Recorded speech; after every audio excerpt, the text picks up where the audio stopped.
السلام علیکم ورحمۃ اللہ وبرکاتہ۔ الحمدللہ رب العالمین والصلاة والسلام علی سید المرسلین، اما بعد فاعوذ باللہ من الشیطان الرجیم، بسم اللہ الرحمن الرحیم۔ ناظرین، آئیے آج ہم قرآن مقدس کی چند آیتوں کی تفسیر سننے کی سعادت حاصل کرتے ہیں، چونکہ قرآن مقدس ہمارے لیے عظیم الشان مستند معتمد کتاب ہے۔ ہر معاملے میں حرف آخر ہمارے لیے ہمارا قرآن ہے۔ ہمارے قرآن میں اللہ تعالیٰ کیا ارشاد فرما رہا ہے ہم تفسیر ہی کے ذریعے سے جان سکتے ہیں۔ آج ہم سورۃ الفاتحہ کی چند آیتوں کی تفسیر و خلاصہ سننے کی سعادت حاصل کرتے ہیں۔ اعوذ باللہ من الشیطان الرجیم، بسم اللہ الرحمن الرحیم۔ اللہ کے نام سے شروع جو نہایت مہربان رحمت والا۔ سورۃ الفاتحہ مکیہ ہے، اس میں 7 آیتیں، 1 رکوع ہیں۔ الحمدللہ رب العالمین، سب خوبیاں اللہ کو جو مالک سارے جہان والوں کا۔ الحمدللہ رب العالمین، تمام تعریفیں، تمام خوبیاں اللہ کے لیے جو مالک سارے جہان والوں کا ہے۔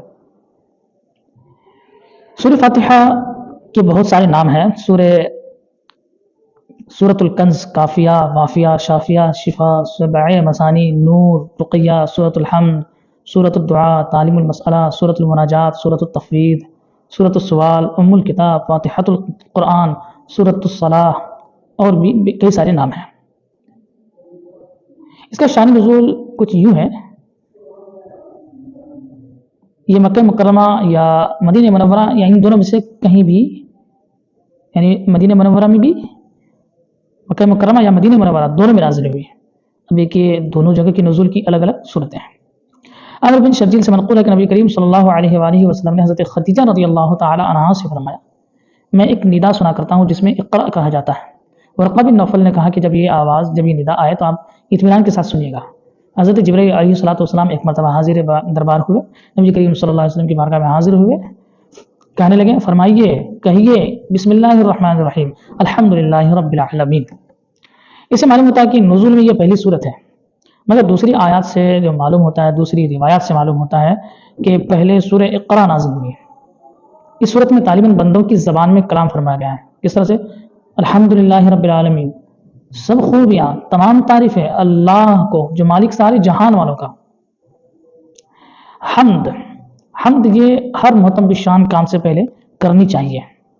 کوئی بھی عظیم شان کام کر رہے ہیں اس میں حمد ہونی چاہیے، اس سے کام پائے تکمیل تک پہنچتے ہیں۔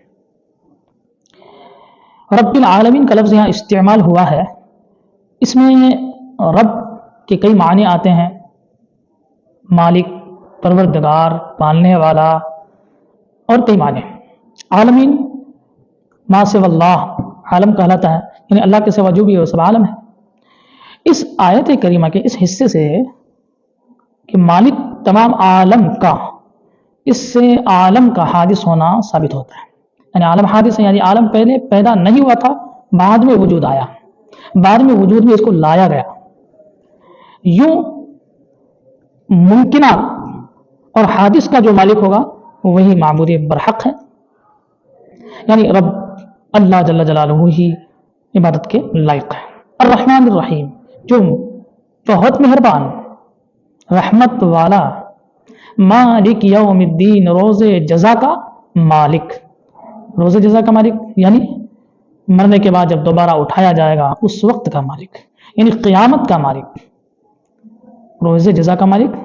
تو اس سے جو پتہ چلتا ہے کہ مالک یوم الدین، اس میں ملک کے ظہور تام کا بیان، اور یہ دلیل ہے کہ اللہ کے سوا کوئی مستحق عبادت نہیں، کیونکہ سب اس کے مملوک ہیں، مملوک مستحق عبادت نہیں ہو سکتی۔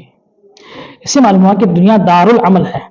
مالک یوم الدین کے الفاظ سے یہ معلوم ہوا کہ دنیا دار العمل ہے، اور اس سے ایک آخرت ہے، یعنی اس کے بعد دنیا عمل کی جگہ ہے، اس کے بعد پھر امتحان کا مقام ہے، جہاں کے سلسلہ کو ازلی و ابدی کہنا، یعنی اس دنیا کو ازلی یا ابدی کہنا باطل ہے۔ اختتام دنیا کے بعد ایک جزا کا بیان ہے۔ اس سے ہمیں یہ فائدہ حاصل ہوتا ہے کہ تناسخ کا جو یہ لوگ عقائد رکھتے ہیں یہ باطل ہے۔ ایاک نعبد، ہم تجھی کو پوجیں، ہم تیری ہی عبادت کریں۔ اس میں کیا ہے کہ ذکر صفات کے بعد یہ فرمانا اشارہ کرتا ہے کہ اعتقاد و عمل پر، اعتقاد جو ہم نے رکھ لیا اللہ ایک ہے، مالک ہے، جزا کا، رحمان ہے، رحیم ہے، عالمین کا رب ہے، ہم نے اعتقاد کر لیا. اب اس اعتقاد کے بعد ہمیں اب کیا کرنا چاہیے؟ تو یہاں قرآن مقدس میں اشارہ فرما دیا سورہ فاتحہ میں کہ ایاک نعبد و ایاک نستعین. اعتقاد کے بعد فوراً عمل، لیکن اعتقاد لازم ہے، اعتقاد مقدم ہے، اور اعتقاد عبادت کی مقبولیت کے لیے بہت ضروری ہے. یعنی عقیدہ کی صحت، عقیدے کا صحیح ہونا عبادت کی مقبولیت کے لیے ضروری ہے. ایاک نعبد، ہم تجھ ہی کو پوجیں، ہم تیری ہی عبادت کریں. اس میں ایک نقطہ ہے، نعبدو کا لفظ صیغہ جمع کے ساتھ استعمال کیا گیا ہے. نعبدو، ہم تجھ ہی کو پوجیں، صیغہ جمع. اس سے یہ مستفاد ہوتا ہے کہ جب بندہ جماعت کے ساتھ عبادت بجا لائے تو اس سے عبادت مقبول ہوتی ہے. کہ عوام کی عبادتیں جب نیک بندوں کے ساتھ، محبوب بندوں کے ساتھ مل جائے تو درجہ قبولیت کو پہنچ جاتی ہے. اسی لیے یہاں پر اس طریقے کے الفاظ ایاک نعبد، ہم تجھ ہی کو پوجیں اور ہم تجھ ہی سے مدد طلب کریں کا استعمال ہوا ہے، اور یہ صیغہ استعمال کیا گیا. اگلی آیت کریمہ میں اللہ عز و جل ارشاد فرما رہا ہے اہدنا الصراط المستقیم. اہدنا الصراط المستقیم، ہم کو سیدھا راستہ چلا.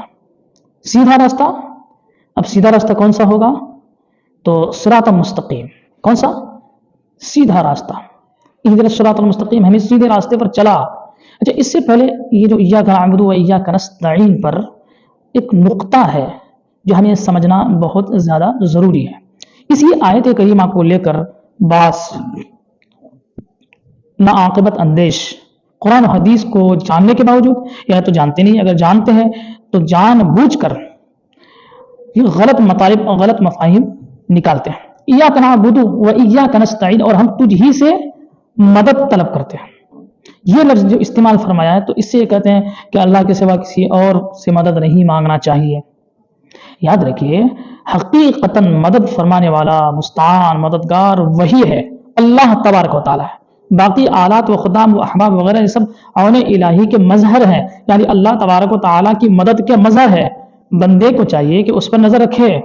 استعانت بالغیر اگر پایا جاتا ہے، غیر سے ہمارا بعض اوقات ایسا مظاہر لگتا ہے کہ ہم غیر سے مدد مانگتے ہیں، لیکن ہم جب ان سے مدد مانگتے ہیں کسی غیر کے ذریعے سے، ہماری جو مدد پہنچ رہی ہوتی ہے وہ اللہ ہی کی مدد ہوتی ہے، ورنہ تو ہمارا چلنا پھرنا، اٹھنا بیٹھنا ہر کچھ ہی ناکارہ ہو جائے.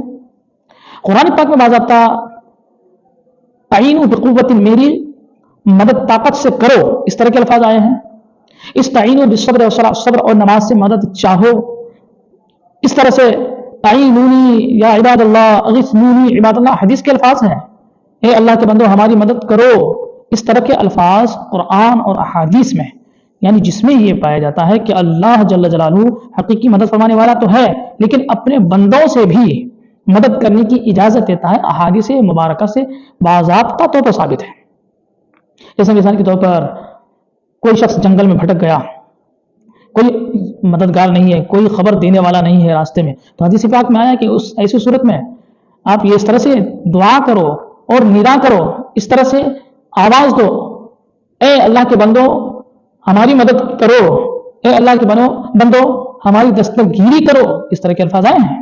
تو اس سے پتہ یہ چلا کہ نبی کریم صلی اللہ تعالیٰ علیہ وسلم ہو یا دیگر اللہ کے نیک بندے یا دیگر صالحین سے کبھی اگر مدد کے معاملات آتے ہیں تو وہ شرک نہیں، وہ ناجائز نہیں، بلکہ عین قرآن اور حدیث کے مطابق ہے.